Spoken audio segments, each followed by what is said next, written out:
ایک نیک تاجر کی خوبیاں۔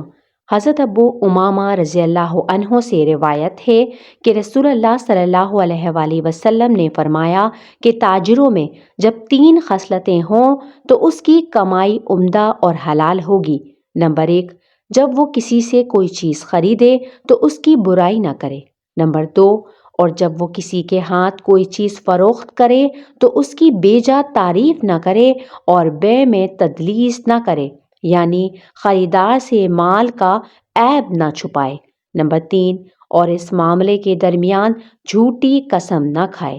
رزق مقدر۔ حضرت حذیفہ رضی اللہ عنہ سے روایت ہے کہ رسول اللہ صلی اللہ علیہ وآلہ وسلم نے فرمایا کہ اللہ تعالیٰ نے مجھے وحی بھیجی ہے کہ کوئی شخص نہیں مرتا جب تک کہ وہ اپنا مقدر رزق پورا نہیں کر لیتا، اگرچہ دیر سے اس کو پہنچے۔ پس جب یہ بات ہے تو تم اللہ تعالیٰ کی نافرمانی سے بچو اور روزی تلاش کرنے میں حد اعتدال سے تجاوز مت کرو، اور تاخیر رزق کی صورت میں گناہوں کے ساتھ رزق طلب نہ کرنے لگنا، اور جو رزق حلال اللہ تعالیٰ کے پاس ہے وہ اطاعت ہی سے حاصل ہوتا ہے۔ خرید و فروخت میں رعایت۔ حضرت ابو ہریرہ رضی اللہ عنہ سے روایت ہے کہ رسول اللہ صلی اللہ علیہ وآلہ وسلم نے فرمایا کہ بلا شک اللہ تعالیٰ خرید و فروخت میں اور قرض کی ادائیگی میں رعایت و مروت کرنے والے کو دوست رکھتے ہیں۔ تجارت میں سچائی۔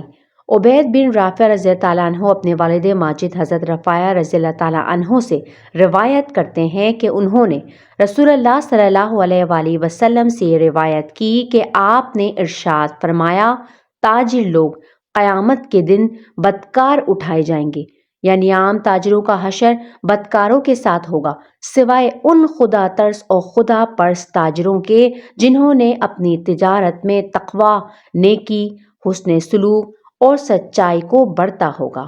تاجر کی صداقت۔ حضرت ابو سعید رضی اللہ عنہ سے روایت ہے کہ رسول اللہ صلی اللہ علیہ وآلہ وسلم نے ارشاد فرمایا کہ سچا اور امانت دار سوداگر انبیاء، صدیقین اور شہداء کے ساتھ ہوگا۔ کم ناپنا اور تولنا۔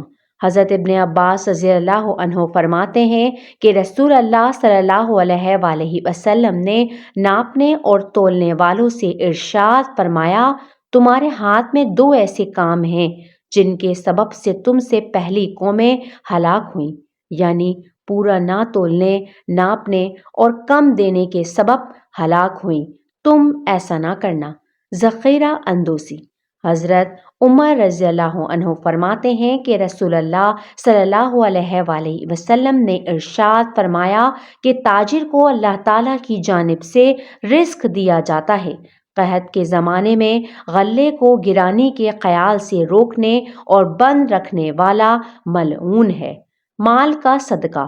نبی کریم صلی اللہ علیہ وآلہ وسلم نے تاجروں کو ہدایت فرمائی، ایک کاروبار کرنے والوں، مال کے بیچنے میں لغویات کرنے اور جھوٹی قسم کھا جانے کا بہت امکان رہتا ہے، تو تم لوگ اپنے مالوں میں سے صدقہ ضرور کیا کرو۔ معاملے میں نرمی۔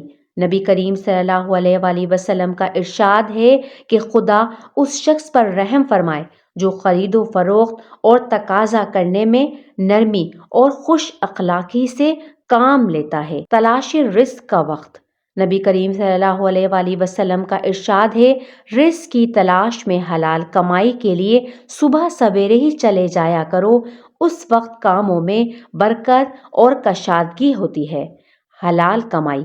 حضرت عبداللہ بن مسعود رضی اللہ عنہ نے فرمایا کہ رسول اللہ صلی اللہ علیہ وآلہ وسلم نے ارشاد فرمایا کہ پاک و حلال کمائی فرض ہے، فرض کے بعد یعنی فرائض کے بعد جو اللہ تعالیٰ نے مقرر فرمائے ہیں، حلال کمائی بھی فرض ہے۔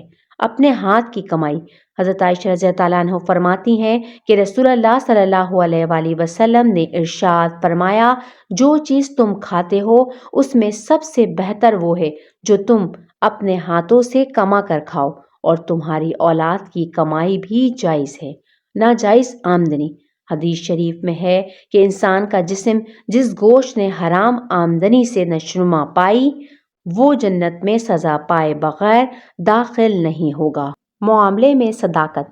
حضرت معاذ رضی اللہ تعالیٰ عنہ فرماتے ہیں کہ حضور رسول مقبول صلی اللہ علیہ وآلہ وسلم نے فرمایا کہ سب سے عمدہ پیشہ ان سوداگروں کا ہے جو بولتے ہیں تو سچ بولتے ہیں، جھوٹ نہیں بولتے، اور اگر ان کے پاس امانت رکھوائی جائے تو خیانت نہیں کرتے، اور جب وعدہ کرتے ہیں تو اس وعدے کے خلاف کبھی نہیں کرتے، اور جب کوئی چیز فروخت کرتے ہیں تو اس کی بیجا تعریف نہیں کرتے، اور جب کوئی چیز خریدتے ہیں تو اس کی قیمت ادا کرنے میں دیر نہیں کرتے، اور اگر ان کا قرض کسی کے ذمے ہو تو مقروض پر سختی نہیں کرتے۔ حلال روزی کی تلاش۔ حضرت علی رضی اللہ تعالیٰ عنہ فرماتے ہیں کہ جناب رسول صلی اللہ علیہ وآلہ وسلم نے ارشاد فرمایا، اللہ تعالیٰ اس بات کو پسند فرماتا ہے کہ اپنے بندے کو حلال روزی کی تلاش میں محنت کرتا اور تکلیف اٹھاتا دیکھے۔ والدین اور اولاد کے لیے نان و نفقہ مہیا کرنا۔ حضرت انس رضی اللہ تعالیٰ عنہ فرماتے ہیں کہ حضور اکرم صلی اللہ علیہ وآلہ وسلم نے ارشاد فرمایا، جو آدمی اپنے بوڑھے والدین کے لیے روزی کماتا اور دوڑ دھوپ میں رہتا ہے وہ خدا کے راستے میں ہے، اور جو آدمی اپنے چھوٹے بچوں کی پرورش کے لیے محنت کرتا ہے وہ بھی خدا کے راستے میں ہے، اور جو آدمی اپنی ذات کے لیے محنت کرتا ہے تاکہ لوگوں سے سوال نہ کرنا پڑے وہ بھی خدا کے راستے میں ہے۔